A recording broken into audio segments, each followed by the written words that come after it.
Boa noite a todos, boa noite a todas, boa noite a todos vocês. Nós iríamos fazer essa aula no nosso canal do YouTube, uma aula aberta, né, ao vivo no canal do YouTube. Mas devido à chuva e devido a algumas implicações tecnológicas, nós então vamos fazer esse vídeo, eu vou estar disponibilizando no meu canal do YouTube. É um prazer poder estar dialogando com vocês, né? Vocês já me conhecem, sou Jairo Carioca, sou psicanalista, sou membro do Laboratório de Educação, Gênero e Sexualidades da Universidade Federal Rural do Rio de Janeiro. Sou membro também do Fórum do Campo Lacaniano de Nova Iguaçu. Tenho o privilégio de ser integrante do coletivo Psicanalistas Unidos pela Democracia e mestrando em Educação e Demandas Populares na Universidade Federal Rural do Rio de Janeiro. Esse curso tem como tema as entrevistas preliminares na clínica psicanalítica. Essa aula é uma aula aberta que faz parte do meu curso de formação psicanalítica continuada. Lembrando que faz parte do curso a prática clínica psicanalítica na contemporaneidade. A formação analítica, queridos, é um percurso constante dentro de uma jornada que se faz inusitada, né? E, portanto, multifacetada. A análise pessoal, estudos em grupo, supervisão. Não se ensina o saber analítico, né? Se transmite. E a prática do analista está vinculada à transmissão o tempo todo. O desejo do analista deve ser aquele que não busca cura, né? E nem a felicidade, como um fim próprio de uma análise. Uma vez que tanto a cura quanto a felicidade tem para cada sujeito aí um sentido particular que foge à regra normativa aí, dos meios sociais, né, da civilização.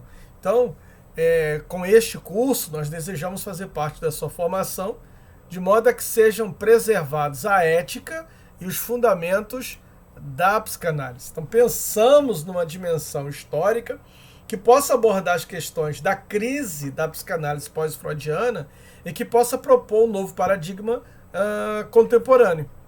E aí é por conta disso que eu convido vocês para mergulharem comigo nesse novo curso que traz como tema a prática clínica psicanalítica na contemporaneidade. Hoje, no nosso primeiro encontro, nós estaremos falando sobre a importância das entrevistas preliminares no processo analítico, tendo como base aí o livro A Primeira Entrevista em Psicanálise, de Maud Manoni. Nós estaremos também trabalhando com o livro do Antônio Quinet, As 4+1. Só um minutinho que meu Kindle resolveu atualizar agora. As 4+1, né? Que é o livro As 4+1 Condições da Análise, livro do meu querido amigo Antônio Quinet, onde nós estaremos falando no capítulo 1, as funções das entrevistas preliminares. Também estaremos falando a partir de Lacan e a partir de Freud. Então, essa primeira aula é uma aula que eu convido a todos para estarem junto comigo, né? A importância das entrevistas preliminares no processo analítico. As outras aulas serão a demanda clínica da criança, uma psicanálise possível, que é uma continuidade desse encontro de hoje. A clínica com o adolescente e a ultrapassagem da eficácia do nome do pai, né? Lembrando do enfraquecimento do nome do pai na atualidade. Fantasia, o estranho na vacilação do fantasma. O tempo e o ato psicanalítico na direção do tratamento. A histeria ainda hoje. Por quê? O corpo na neurose obsessiva, uma direção da cura, a clínica psicanalítica das psicoses, entre os abismos, melancolia e depressão, neurose fóbica, o amor em fuga no encontro com gozo, e finalizamos com psicanálise e toxicomania, a ruptura com o gozo fálico. Essas aulas têm datas definidas, sempre às 19 horas, né, até às 21 horas. Então, a primeira aula hoje, dia 21/3, o próximo encontro será dia 28 de março, depois dia 4 de abril, dia 18 de abril, dia 2 de maio, dia 16 de maio, dia 30 de maio. Depois, dia 13 de junho, 27 de junho, 11 de julho e 25 de julho. A gente termina, então, no dia 25 de julho. Começamos hoje, é 21 de março, terminaremos dia 25 de julho. Sempre às segundas-feiras, das 19 às 21 horas, ao vivo, tá? As gravações ficarão disponíveis para os inscritos. Nós teremos aí certificado de participação no final desse semestre. O valor mensal é um valor de R$170 para estudantes, né? E estudantes e profissionais, o valor é de R$100. Temos a cota também para trans, né? E a cota racial, que não paga nada, né? Então é um prazer imenso poder estar aí com vocês, comigo, nesse curso, tá bom? Então, nosso encontro de hoje é sobre a entrevistas preliminares. Mas o que é, então, a entrevista com o psicanalista? A vulgarização das noções psicanalíticas corre o risco de dar uma imagem falsa da entrevista com o psicanalista. Se acreditarmos que essa entrevista possa reduzir-se a um relacionamento dual, em que o paciente se limita a projetar sobre o analista tudo que ele carrega consigo sem saber, o seu inconsciente. Nessa concepção, o papel do analista reduzir-se-ia a constatar o caráter imaginário quase real dessas projeções e a informar disso o paciente. Em suma, a análise se limitaria a uma redução do imaginário em nome da realidade. Então, uma análise não se desenrola dessa maneira. Estamos em presença de um discurso. Quer se trate do discurso dos pais ou discurso do filho, quer se trate do discurso da esposa, discurso do marido, do amante, né, do empregado, do empregador, é um discurso que se pode qualificar de discurso alienado, no sentido etimológico do vocábulo, em vez de mentiroso, como somos tentados a dizer por imagem, porque não é o discurso do sujeito, mas dos outros ou da opinião. Não sairíamos desse discurso alienado se a experiência analítica não fosse mais do que uma objetificação psicológica do sujeito, de um sujeito que continuaria a apresentar uma máscara social que nem mesmo é dele, para que o outro, o analista, lhe interprete o sentido dele.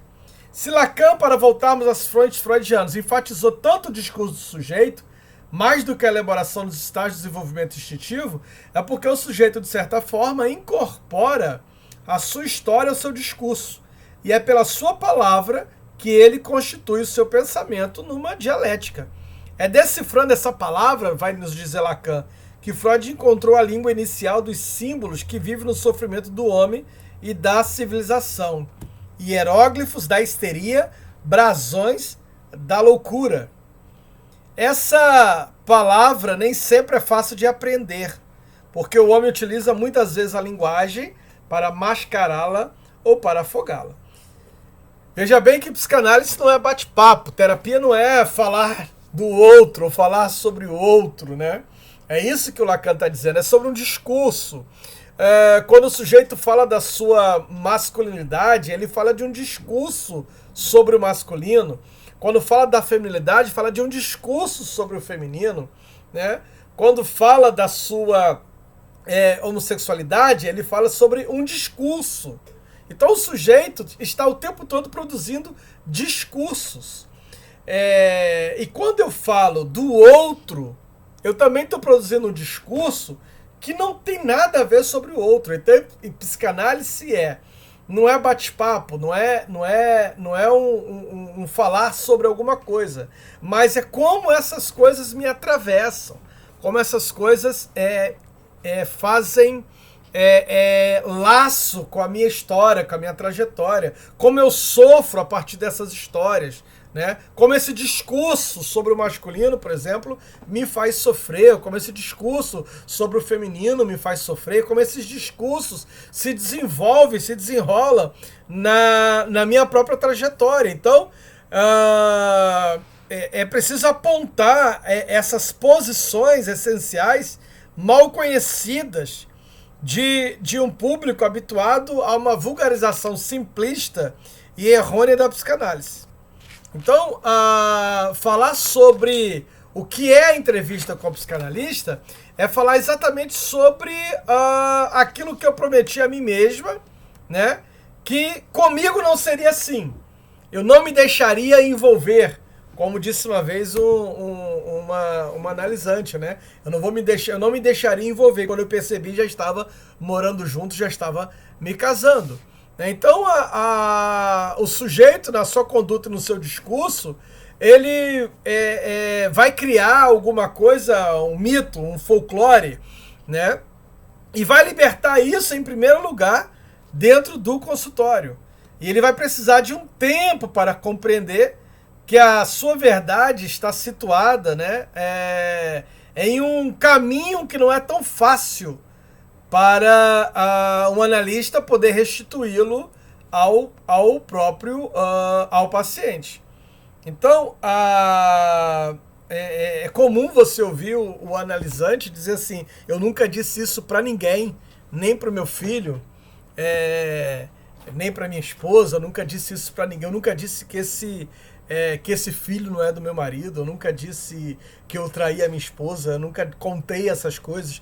Então, assim, se esse sujeito pode chegar até o consultório e fazer essa confissão, esse fato, né, perturbador, é porque ele sabia, ou inconscientemente ele sabe, que o analista não vai lhe dar uma resposta que possa lhe agonizar. Aquilo que o Maudits Manoni vai escrever como uma resposta que o mutile, né? Que mutile o sujeito no seu ser. Então, o que, acima de tudo, ele vai buscar ali é alguém sensível a tudo o que ele não diz. É disso que se trata a entrevista psicanalítica, né? É disso que se trata, de fato, uma busca analítica. Alguém que não me mutile naquilo que eu não vou dizer. Naquilo que eu não vou dizer. Então, assim, as entrevistas preliminares, eles possuem alguns marcos orientadores. A gente vai falar desses marcos orientadores naquilo que Antônio Quinet vai trazer no seu livro, né? As 4+1. Sobre esses marcos orientadores, né? O Freud, por exemplo, em seu texto Início do Tratamento, ele diz ter o hábito de praticar o que chama de tratamento de ensaio, né? Mais tarde, o Lacan vai cunhar esse tratamento de ensaio, vai chamar isso de entrevista preliminar. O Lacan vai chamar isso de entrevista preliminar e vai dizer que isso é a porta de entrada para a análise propriamente dita, né? Um tempo de trabalho prévio antes de adentrar o discurso analítico. Inclusive, esse preâmbulo vai ser considerado por Lacan como condição absoluta. Não havendo entrada em análise, uma possibilidade de entrar em análise sem as entrevistas preliminares. Segundo Freud, esse ensaio preliminar é ele mesmo o início de uma análise e deve se conformar às regras, né? Principalmente aí da associação livre. E há razões, inclusive, diagnósticas, né, para que isso seja feito, porque esse é o momento em que a questão da estrutura está em jogo. Ou seja, esse tempo de diagnóstico faz com que seja possível distinguir as entrevistas preliminares da análise propriamente dita. Isso significa dizer que a associação livre ela mantém a identificação das entrevistas preliminares com a análise em um contínuo. E se não houver contraindicação, o paciente então passa para o divã. Então a gente vai falar de 2 tempos na análise preliminar. Né? A gente pode falar que essa análise preliminar ela é dividida em 2 tempos. O primeiro tempo, que vai ser chamado tempo de compreender. E o segundo momento, que é o momento de concluir, onde a partir desse momento o analista vai decidir se ele acata ou não essa demanda de análise. Isso significa dizer que a entrevista preliminar ela tem uma função. E aí o Antônio Quenet, nesse livro, vai falar de 3 funções da entrevista preliminar. E aí a gente vai falar da primeira função, que é a função sintomal. A função sintomal. Na função sintomal, você tem uma passagem, né? O analista ele precisa promover uma passagem da queixa denunciada pelo sujeito, ou seja, da demanda inicial daquilo que o sujeito traz, para um sintoma analítico, né? Aquilo que ele vai dizer aqui na página 21, ele vai dizer assim: é preciso que essa queixa se transforme numa demanda endereçada àquele analista. E que o sintoma passe do estatuto de resposta ao estatuto de questão para o sujeito, para que este, então, possa ser instigado a decifrá-lo. Um exemplo na clínica, né? Um exemplo que eu tenho na minha clínica é uma paciente, uma analisante que chega com uma queixa, né? A queixa, inclusive, da mãe, uma adolescente que chega com a queixa da mãe, que ela está se automutilando. Então, a queixa inicial é a automutilação. Então, assim, essa é a queixa. Eu preciso agora, como analista, fazer a passagem dessa queixa inicial, né?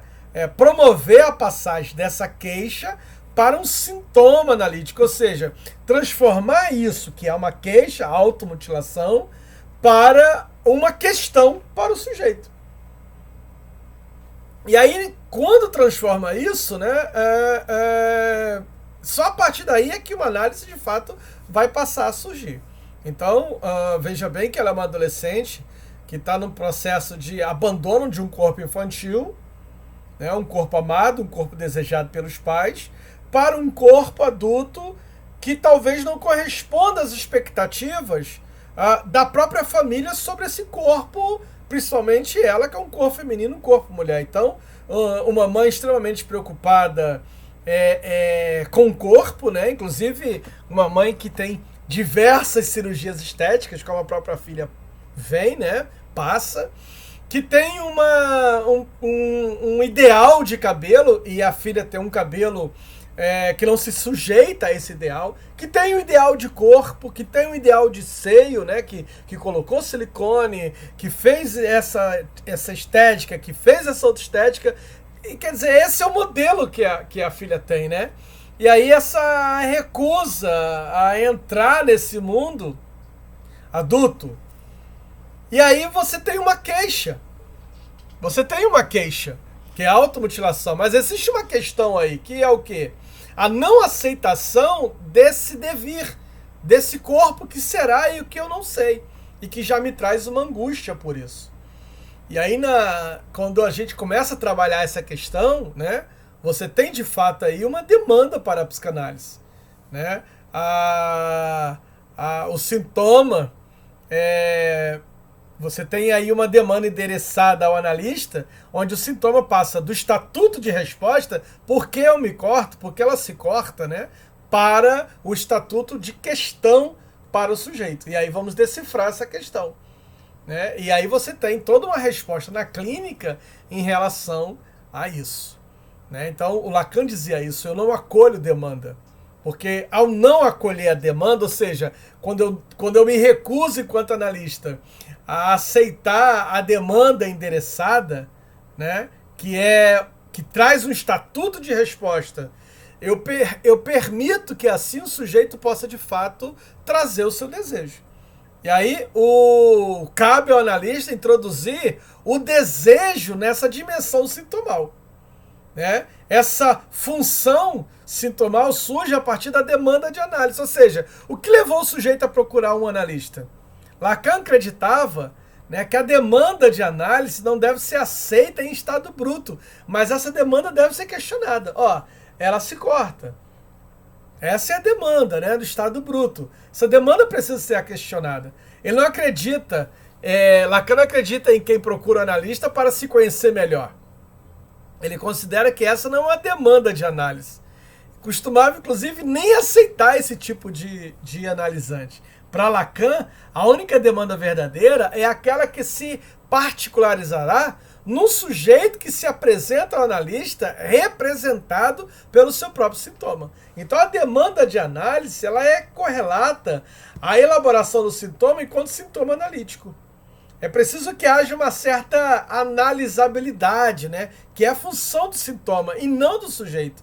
E deve ser buscada para que a análise se inicie com o objetivo aí de conseguir transformar em sintoma analítico aquilo que o sintoma do qual o sujeito se queixa. É preciso que a queixa apresentada se transforme numa demanda endereçada ao analista. E que o sintoma passe da busca, então, de uma resposta junto ao analista para o modo de interrogação, em que o sujeito vai buscar decodificar aquilo que está cifrado no seu próprio inconsciente. Então, durante as entrevistas preliminares, o analista vai procurar saber a que esse sintoma está respondendo. Que gozo esse sintoma vai demarcar, bordejar, né? Naquilo que, na visão de Freud, seria o mesmo que perguntar o que fez fracassar o recalque e brotar o retorno do recalcado para que fosse constituído o sintoma. Então, para Lacan, é preciso que esse sintoma, que é um significado para o sujeito, possa, de fato, readquira uma dimensão do significante, implicando o sujeito e o desejo. O sintoma, então, aparece como significado do outro, né? É endereçado pela cadeia de significantes ao analista que está no lugar desse outro. Veja bem que esse outro é um outro que vai estar ali implicando o sujeito e o seu desejo. No caso da minha analisante, esse outro era a mãe, né? Que implicava. Então, no momento que ela passa, então, a desconstruir essa imagética materna, naquilo que o Winnicott vai chamar de um estado, de um espaço de potência, quando ela se distancia, é a partir desse distanciamento que ela passa a criar um discurso próprio sobre a sua feminilidade, né? Um discurso sobre o que é ser mulher, um discurso do que é ser mulher e ter um corpo feminino. Um corpo de mulher, um corpo em que ela possa olhar e dizer esse corpo é um corpo feminino. E que corpo é esse? O seu próprio corpo, o seu próprio conceito de corporeidade, né? Então, o analista vai transformar esse sintoma na questão daquilo que Lacan vai colocar da seguinte forma, né? Tu avoir, o que queres? E é isso, né? Essa é a questão chamada desejo. O analista deve introduzir o desejo da dimensão do sintoma, que deve ser apresentado como uma questão. Então, quando o desejo é colocado, ela fala assim, eu quero ter um corpo feminino, mas o que é um corpo feminino? Eu quero ter um corpo de mulher, mas o que é um corpo de mulher? Né? E aí todo esse o que você quer? Então, todo esse conceito vai sendo colocado no estatuto de enigma, para em seguida desaparecer e se deslocar para um outro tipo de sintoma. Então a constituição do sintoma analítico é correlata ao estabelecimento da transferência. Então aí aparece o sujeito suposto saber, que é o pivô da transferência. Aí a histerização ocorre no momento em que o sintoma é transformado em enigma, pois aí o sintoma representa o sujeito dividido. Então antes que se inicie a análise, o sintoma é considerado um sinal, né, um signo. Aquilo que representa alguma coisa para alguém.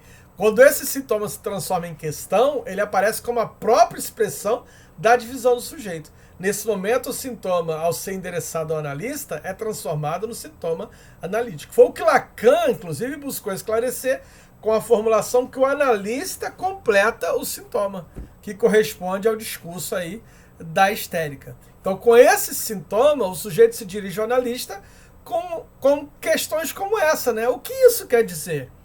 Né? O que isso significa? Então ele coloca o analista no lugar de um saber sobre o gozo que está em causa, que vem aí mostrar a verdade escamoteada aí do sintoma. Uma manobra fadada ao fracasso, devido à impotência do saber em dar conta da verdade do gozo. Então esse enigma, que é dirigido ao analista, que é o suposto saber, O analista é incluído nesse sintoma e o completa. Então, o que deverá ocorrer nas entrevistas preliminares é exatamente aquilo que Lacan vai chamar de histerização do discurso, já que o histérico é o nome do sujeito dividido, que coloca o próprio inconsciente em exercício. E aí a gente vai para a segunda função, que é a função diagnóstica. Na questão diagnóstica diferencial, se coloca na análise em função da sua direção, pois o diagnóstico e o processo analítico se encontram em uma relação lógica que vai ser chamada de implicação. E aí o diagnóstico só tem sentido se servir de bússola para a condução da análise, não um diagnóstico no sentido de fechar o processo, mas uma bússola para a condução da análise.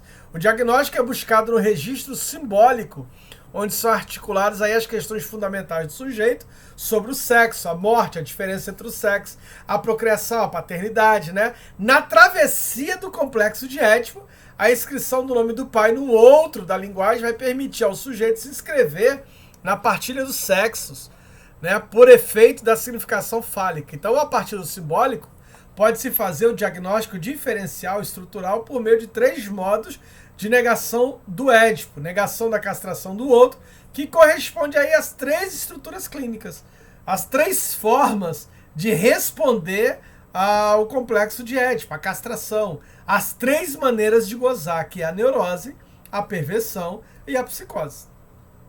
Pode haver negação, mas conserva-se, assim, conservando o elemento, que vai se manifestar de 2 maneiras, né? O recalque no neurótico ou desmentido no perverso. Essa categoria, a do desmentido, é a mais discutível e a mais problemática como mecanismo específico da perversão. Então, a noção psicanalítica de perversão se refere à sexualidade, não se considerando a enorme extensão das formas plurais aí das pulsões, como as de sentido moral, social, de alimentação, entre outras, como vai especificar o psicanalista Laplanche e Pontalis, né?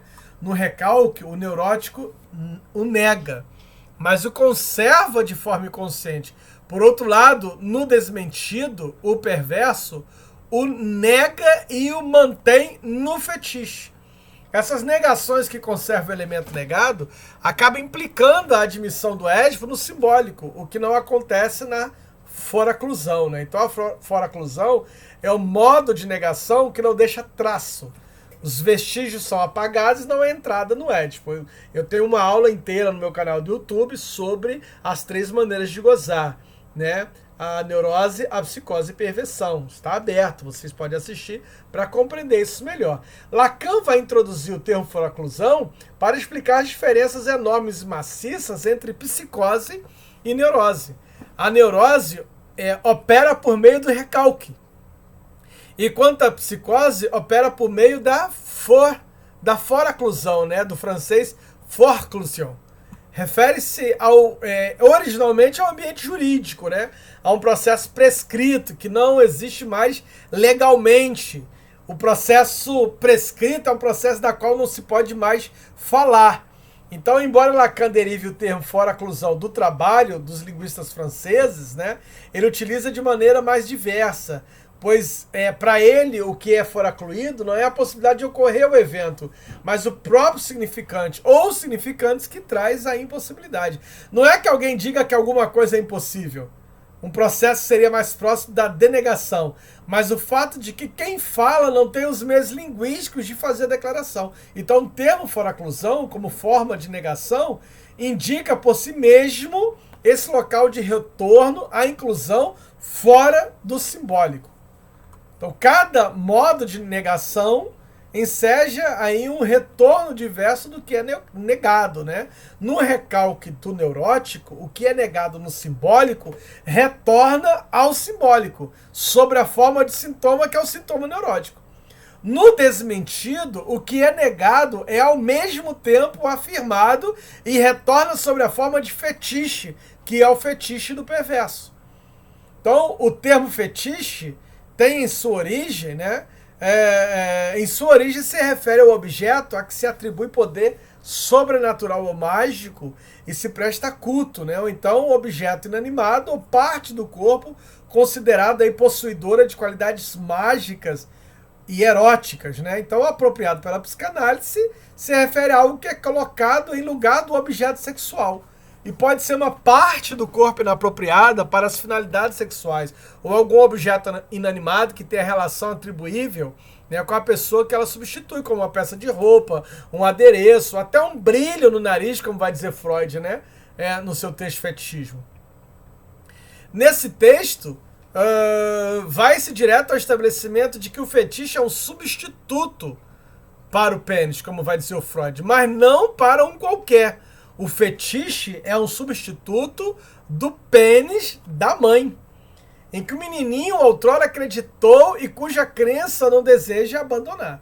Então, o que sucede, portanto, foi que o menino se recusou a tomar conhecimento do fato de ter percebido que a mulher não tem pênis. Então, as perversões são altamente diferenciadas e Freud as contrapõe às neuroses pela ausência de um mecanismo de recalcamento, mas enfatizou em seus trabalhos sobre o fetichismo a intervenção de outros modos de defesas complexos, né, como a recusa da realidade, a clivagem do eu, né? Na psicose, o que é negado no simbólico retorna no real sobre a forma de automatismo mental, cuja expressão mais evidente é a alucinação. E assim nós temos as divisões entre neurose, perversão e psicose, bem como os termos equivalentes de Freud, que formam a base do diagnóstico diferencial no trabalho de Lacan, que aspira a ser psicanalítico, né, e não derivado das categorias psiquiátricas. Então, subjacente à noção de forclusão está uma distinção clara das três categorias diversas das estruturas subjetivas. Então, segundo Lacan, o mecanismo do recalque e o retorno do recalcado são de natureza linguística. Como o inconsciente é estruturado como uma linguagem, para algo ser recalcado, primeiramente é necessário que seja registrado no simbólico. Assim, o recalque pressupõe um reconhecimento prévio do recalcado no sistema ou no registro simbólico, né? Isso na neurose, o complexo de Édipo naufraga levando à anamnésia histérica, né? Apesar de não ser recordado o que aconteceu na infância, a estrutura edipiana se faz presente no sintoma. Na psicose, por outro lado, os significantes necessários estão ausentes, o que torna impossível o reconhecimento necessário para o recalque. Né? Então, a forclusão do significante, por exemplo, do nome do pai, implica a anulação do significante fálico. Na perversão, há a admissão da castração do simbólico, ao mesmo tempo um desmentido. Então, a inscrição da diferença sexual pela ausência de pênis na mulher é desmentida. E o retorno desse tipo de negação do perverso está fixado aí no fetiche. E aí a gente vai para o terceiro diagnóstico, né, modo diagnóstico, que é o diagnóstico diferencial. Freud discorre sobre a função do diagnóstico abordando a questão da análise dos psicóticos. Freud afirma saber que também os psiquiatras hesitam no diagnóstico diferencial e se enganam com frequência. Então, para o analista, as consequências seriam mais deploráveis porque provocaria despesas inúteis para analisando e colocaria em descrédito, inclusive, o próprio método de tratamento analítico. Portanto, né, para Freud dizia que havia muito interesse em evitar o erro diagnóstico. No caso do psicótico, por exemplo, o analista não pode prometer inseri-lo na norma fálica, não pode prometer fazê-lo normal. A foraclusão do homem do pai exclui o sujeito da norma fálica. Por isso não é possível a ele bascular para o lado da neurose. Pela falta aí do significante fálico. Isso é o que se pode deduzir não somente dos ensinamentos de Freud e Lacan, como também da própria experiência analítica. Se o sujeito é psicótico, é imprescindível que o analista saiba que ele é psicótico. Por isso a importância da entrevista preliminar. Para a questão, inclusive, do diagnóstico diferencial. Né? é importante que o analista saiba que o sujeito é psicótico para poder conduzir o tratamento de forma adequada, né? O que deve ser feito nas entrevistas preliminares. Aí aqui eu quero fazer um adendo, indicar para vocês a leitura do livro da minha querida amiga psicanalista, né, do Fórum Lacaniano de Nova Iguaçu, Soneide, que é sobre a transferência na psicose. Se alguém se interessar por essa obra, não é um livro que é vendido em livraria, né? É só escrever aí nos comentários que depois eu indico para vocês como adquirir esse livro. É um livro fantástico que, inclusive, eu vou estar abrindo um grupo de estudo com a presença da autora só sobre esse tema. A possibilidade de transferência na psicose. Só um adendo aí. Então, para Freud, por exemplo, Freud dizia que havia uma contraindicação da psicanálise para os psicóticos. Lacan vai se diferenciar de Freud porque Lacan diz que em Lacan há uma clínica da psicose, em Freud não. Freud, a clínica é da neurose. Em Lacan, uma clínica. Há uma possibilidade de clínica. Por isso a importância da leitura desse livro da minha amiga, né, sobre a transferência na psicose. Lembrando que para que haja clínica analítica é preciso que haja transferência. Então, Freud, quando diz que não dá para atender psicóticos, o que Freud está dizendo é que eles não fazem transferência. Quando Lacan afirma que é possível, Lacan está dizendo então que há uma certa transferência. Então, em Lacan, há indicações de que se deve ter prudência ao aceitar um pré-psicótico para análise pelo risco de desencadeamento de psicose latente. Mas ele diz ainda, né, que a paranoia, quer dizer, a psicose, é aquilo diante do que o analista não deve, em caso algum, recuar. Eu acho fantástico essa essa fala do Lacan, inclusive o Quinet vai reproduzir no livro dele, na página 22, né? A paranoia, quer dizer, a psicose, é aquilo diante do que o analista não deve, em caso algum, recuar. Embora o próprio Freud vai contraindicar a psicanálise para psicóticos, né? Você tem um caso de paranoia em Freud sendo tratado, que é o caso do Homem dos Lobos. Um caso clássico ali de paranoia, né? E indicado pelo Freud para análise. Lacan recorre à psiquiatria se servindo, por exemplo, do conceito de automatismo mental para o diagnóstico psicanalítico da psicose, que encontra seu fundamento, inclusive, na lógica do significante. Na clínica psicanalítica, só há um tipo clínico possível de ser afirmado ao nível de uma conceituação formal, que é a histeria. No entanto, se deve buscar situar os demais tipos clínicos a partir da experiência analítica. Hoje se fala, por exemplo, inclusive, de uma possibilidade de uma clínica também da perversão. Eu tenho um amigo que trabalha bastante esse tema, o psicanalista Adriano Moreira, ali da Universidade Federal do Espírito Santo, que tem como pesquisa a possibilidade da clínica psicanalítica na perversão. Um beijo aí, meu amigo, um abraço para você. Então, nas entrevistas preliminares, é importante ultrapassar o plano das estruturas clínicas, neurose, psicose e perversão, para que a gente possa chegar ao plano dos tipos clínicos de neurose. A histeria e a obsessão, mesmo com a hesitação, para que o analista possa aí estabelecer a estratégia da direção da análise, sem a qual, sem essa estratégia, ele vai ficar aí com uma análise desgovernada. A base, então, dessa estratégia seria a transferência, na qual o diagnóstico deve estar correlacionado, dado aí que o analista será convocado, né, a ocupar na transferência o lugar do outro do sujeito, a quem serão dirigidas suas demandas. Então é importante detectar na entrevista preliminar, né, nesse trabalho prévio, a modalidade da relação do sujeito com o outro, sem transferência, sem a possibilidade, né, dessa análise, né, de que haja análise. Agora eu quero falar um pouquinho de uma outra modalidade, que é a função das entrevistas preliminares na clínica do infantil e do infantil na análise.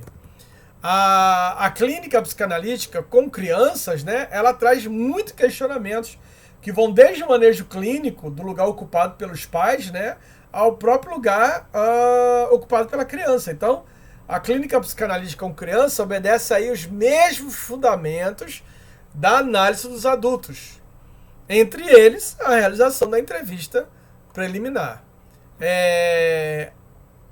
Essa condição, né,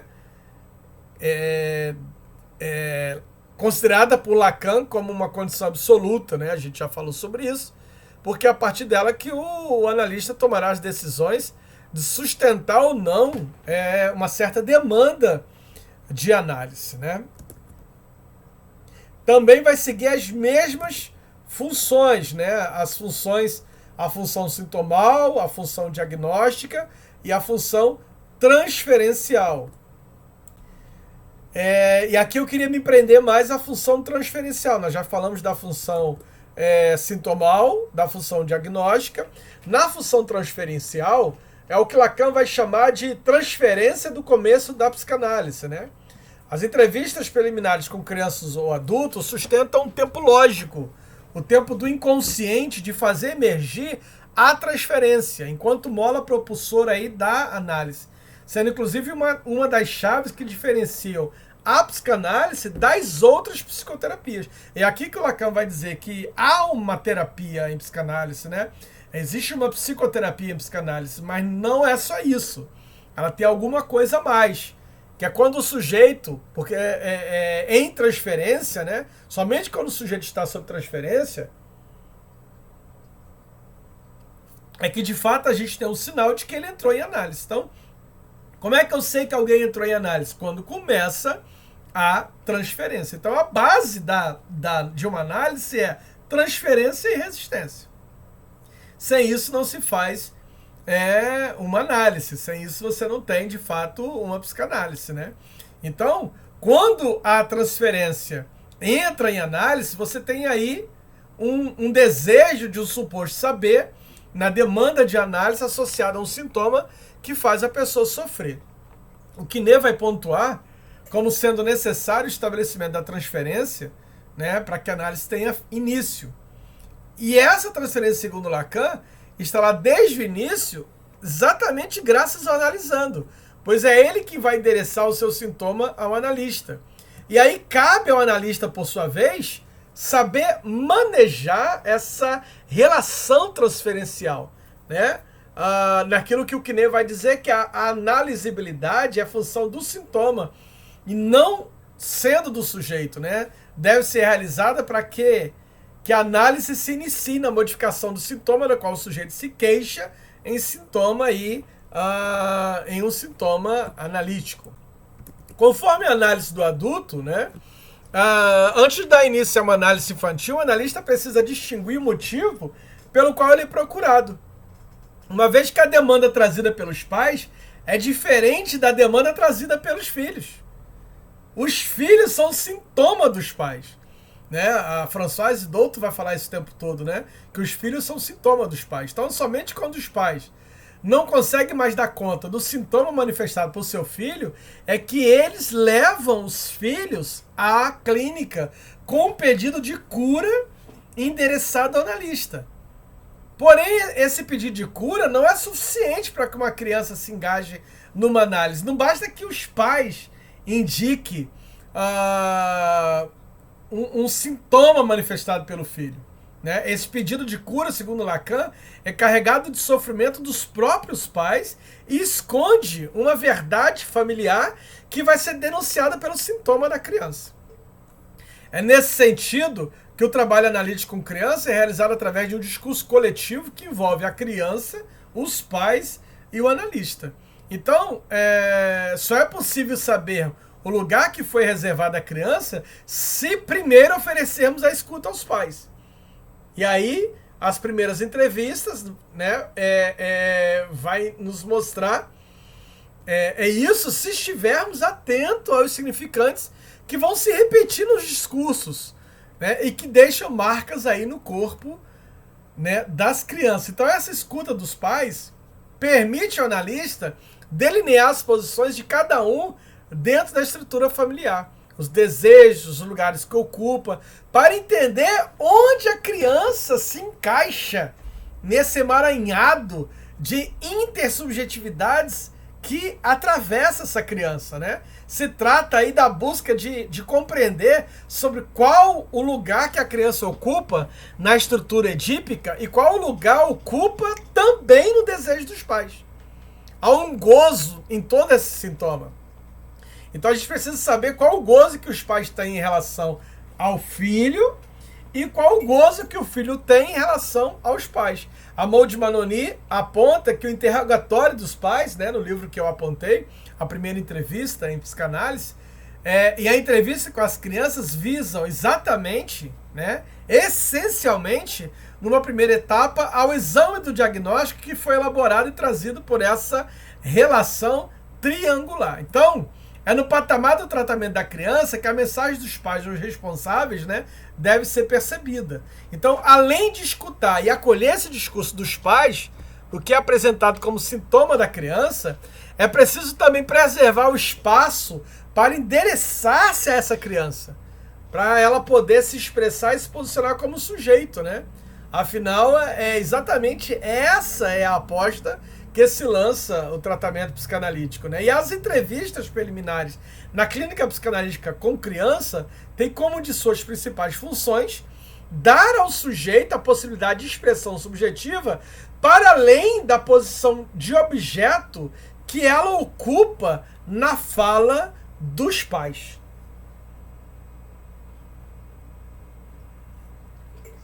Veja bem como é complexo o atendimento infantil, né? Já que a criança vem responder a um desejo que é anterior à sua própria existência. Antes que ela nascesse, já havia um desejo ali imbricado, né? Já havia alguma coisa que dizia algo sobre ela.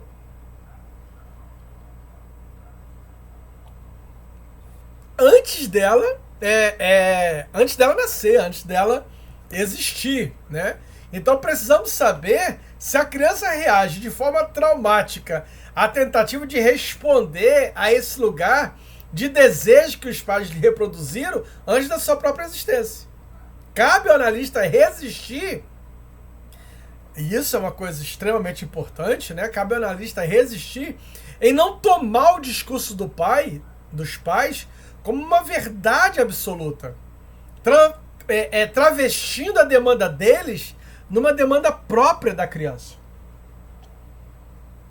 Com efeito aí, a diferenciação entre o mal-estar apresentado pelos pais daquilo que de fato se apresenta como impasse à estruturação psíquica da criança é fundamental. Essa demanda, elaborada inicialmente pelos pais, sempre é uma demanda imaginária. Nem o cliente, e muito menos o analista, tem saber sobre a que de fato a demanda se refere, pois essa demanda ela se articula com o significante, né? O sintoma apresentado inicialmente pelos pais referente às crianças nunca corresponde ao que as crianças imprimem de fato sobre o efeito aí transferencial. Então fica claro assim a importância de ouvir a criança independente da queixa trazida pelos pais. Maud Manoni vai deixar isso bem claro, né? O quanto é fundamental situar desde o primeiro momento no atendimento clínico a real demanda de análise. Qualquer que seja o pedido de cura pelos pais endereçado ao analista, é necessário colocar esse pedido em suspenso quando se ouve a própria criança. E embora as queixas e relatos trazidos pelos pais possa levar o analista a pensar que ambos estariam objetivamente tratando de uma realidade, são nas particularidades do relato de cada um dos pais que veremos aí se manifestar muitas vezes de modo enviesado a verdade não sobre a criança, mas sobre o sistema familiar. Então a criança, sobre o laço transferencial, ela poderá elaborar sua própria posição subjetiva. Por exemplo, do lugar de passividade em que ela é objeto do fantasma parental, ela poderá ocupar um papel ativo em que tenta dar conta de seu desejo, produzindo saber sobre o mesmo. O uso, então, das entrevistas preliminares com a criança e seus pais permite ao analista não cair no erro de conduzir a análise da criança no sentido de responder à demanda trazida pelos pais, perdendo, inclusive, de vista a singularidade da posição subjetiva da criança. a Françoise Doutor vai dizer que o analista o tempo todo precisa fugir da postura de querer educar a criança para os pais. Então a postura do psicanalista consiste em auxiliar ao sujeito que este se articule a sua própria demanda, né?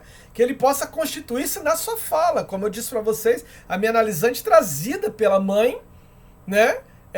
Tentando responder a um desejo, uma demanda da mãe, mas eu preciso ouvir a adolescente que tem uma fala, que tem um desejo que não corresponde à demanda da mãe, que não corresponde ao desejo da mãe, naquilo que a mãe entende como normatividade, como normal, né? Então, o analista precisa extrair uma mensagem dotada de sentido, objetivando, acima de tudo, né, a confrontar a tomada de posição do sujeito através do seu mundo fantasmático, né, como a cadeia que é da ordem dos significantes, ao invés de dar significação de algum distúrbio que a queixa possa vir aí mencionar. Então é preciso capturar a posição subjetiva da criança. Como vai dizer a Maud Manoni, é não entendendo ao pé da letra o pedido dos pais que o psicanalista vai permitir que a porta se entreabra para o campo da neurose familiar, dissimulada, fixada no sintoma da qual a criança se torna apoio. No caso, a adolescente se percebe em uma família onde a mãe ela tenta, de uma certa forma, dar conta do desejo de um pai. E aí você tem imbricações machistas, patriarcais, sobre um corpo que precisa o tempo todo ser jovem, sobre um corpo que precisa o tempo todo sustentar um desejo fálico do machismo, que não aceita um corpo atravessado, né, pela idade, que não aceita um corpo atravessado por outra coisa que não seja o seu próprio desejo de um corpo que sempre responda à sua necessidade. Então, um corpo objeto e abjeto, né? Um corpo feminino que deixa de ser, que foge do conceito de corporidade, mas passa a ser um corpo objeto. Então, um adolescente que se nega a estar nesse lugar da mãe, que, de uma certa forma, responde a um desejo do pai. Olha como essa triangulação edípica é complicada, né? Então, por exemplo, a recomendação, né, que Douto vai apontar que em psicanálise não há uma cadeia de interpretações a priori, que é necessário capturarmos elementos do léxico baseado de cada criança na aposta de compreender o significado das palavras que elas utilizam, né? E aí eu tinha uma adolescente que se cortava, que negava um corpo, né? Ao se cortar, ela nega esse corpo, né? Ela traduz na dor física a dor psíquica. E quando ela começa, então, a compreender que ela não precisa responder a essa lógica perversa, né, essa lógica capitalística perversa sobre o corpo, um corpo normatizado, mas que ela pode ter um corpo estranho, que ela pode ter um corpo que foge da norma, né, que foge da norma de um seio ideal, de uma bunda ideal, de uma silhueta ideal, de um cabelo ideal. Ela tem um corpo estranho, porque estranhar também educa, estranhar também fugir da normatização perversa do capitalismo. Quando ela percebe isso, então ela faz laço com o seu corpo, né? Ela entra em consonância com o seu corpo, ela se aceita, então ela deixa de se cortar. Olha que coisa linda que é a análise, né? Mas para isso é preciso romper com a lógica perversa do pai e romper com a objetificação da mãe, né? Então o analista é o meio, né, em que a criança, em que a adolescente vai encontrar acesso ao seu próprio inconsciente, facilitando aí a compreensão e a interpretação no atendimento. Então, assim, através das produções, daquilo que o Quinet está trazendo aqui, aquilo que a Françoise Douto está trazendo, aquilo que a Manoni está trazendo, a gente está discorrendo a respeito aí da importância das entrevistas preliminares, né, do infantil, do adulto, né, na análise dos efeitos aí desses significantes, dos fantasmas parentais, inclusive, por exemplo, no sintoma dos filhos, né? Como pode se concluir que as entrevistas preliminares, então, são instrumentos necessários para esclarecer e definir a posição subjetiva de cada um, do pai, da criança, da mãe, diante desse sintoma aí apresentado. Então, eu tentei trazer aqui, problematizar a função das entrevistas preliminares, né? Tanto na clínica com adultos, quanto na clínica com psicanalítica ou com crianças, tentando identificar as especificidades da análise com criança que não foge do atendimento com adulto, né? Trabalhando aí com o sujeito do inconsciente, que está para sempre referido ao infantil, naquilo que Freud vai dizer que a criança é o pai do adulto. Né? Então, o ponto a se considerar aqui é o lugar ocupado pelos pais no atendimento psicanalítico com crianças, já que são esses que trazem as crianças ao analista, embora esses não sejam os analisandos, né? Pois a análise é da criança e os mesmos precisam ser escutados. E aí o sintoma infantil correspondendo aí à dinâmica familiar a partir das relações simbólicas com as funções maternas e as funções paternas, ou seja, pelo lugar ocupado no discurso dos pais que a criança produz seus próprios sintomas. Esses devem ser apreendidos como linguagem como tal, anuncia aí um mal entendido daquilo que se apresenta no desejo desses pais. Então veja bem que na entrevista preliminar as crianças e os pais são acolhidos no sentido de estabelecer um lugar ocupado pela criança na fantasmática, né, desses pais. E é no que diz respeito à ética da psicanálise, a ética do desejo, que precisamos compreender aí a posição subjetiva do sofrimento na infância. O sintoma é uma forma de expressão. O sintoma, queridos, é uma mensagem. O sintoma é uma linguagem. E é isso, né? A gente precisa transformar a queixa, né? Porque eu procurei um psicanalista em um sintoma, para que haja uma análise. E é o trabalho de todo sujeito para dar conta do real, né? Daquilo que é impossível de significação. Portanto, na escuta analítica, e a escuta analítica, ele não visa a eliminação do sintoma. Né? Como vai dizer o próprio Lacan, o sintoma é o inconsciente. Né? Ou como diz Freud, né? O sujeito tenta curar-se de si mesmo. Mas a facilitação que permite, ou que possa permitir ao sujeito, a partir do saber que ele vai elaborar sobre si, encontrar outros destinos simbólicos que não o aprisionem, né? Que não o deixe aprisionado, que não seja esse do aprisionamento sintomático. E esse é o objetivo. E aí a gente continua no próximo encontro, onde a gente vai falar, né, especificamente sobre essa clínica do infantil. Gente, foi um prazer imenso poder estar com vocês, tá bom? A ideia aqui não é fechar o assunto, mas implicar para que vocês pesquisem, para que vocês estudem mais. E eu aguardo vocês no nosso próximo encontro. Tá bom? Um beijo no coração de todos. Boa noite a todos, a todas e todes. Foi um prazer poder compartilhar um pouco dessa transmissão com vocês. Vai lá. Boa noite.